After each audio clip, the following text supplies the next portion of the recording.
We will divide our work into two parts. We will talk about issues related to strengthening and increasing the combat readiness of the armed forces today, and tomorrow we will continue this work at one of the defense enterprises in St. Petersburg.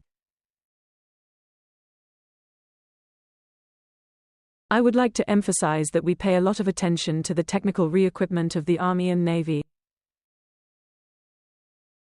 We are talking about both the modernization and improvement of the tactical and technical characteristics of weapons and equipment in service, and the prospects for the development of new high-tech models, including taking into account the experience gained by our troops during a special military operation.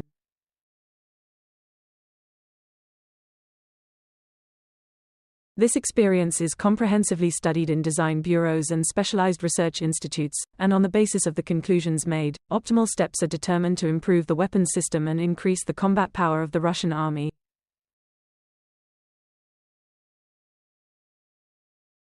We are implementing a program for the comprehensive re-equipment of the Army and Navy, which means that the troops will no longer receive single, but serial samples of modern high-precision weapons and armored vehicles, aviation, enemy detection and counter-battery systems, control and communication systems,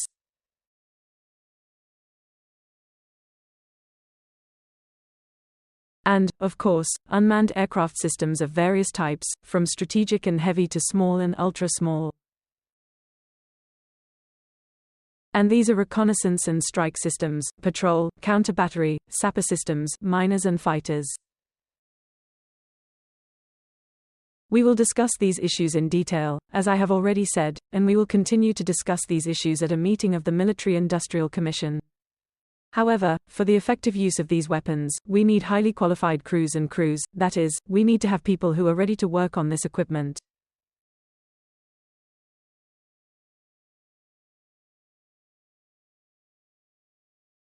The effectiveness of the use will directly depend on the personnel of the armed forces, on the level of their training and, first of all, on the quality of combat training. Here we need to use all available resources, including modern training facilities, pre-conscription organizations, military universities, training and methodological centers and training grounds.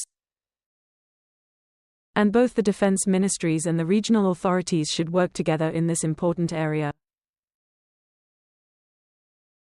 We will also talk about it in detail today. In close cooperation between the federal and regional authorities, we need to solve the key task of ensuring that the armed forces are staffed with trained personnel.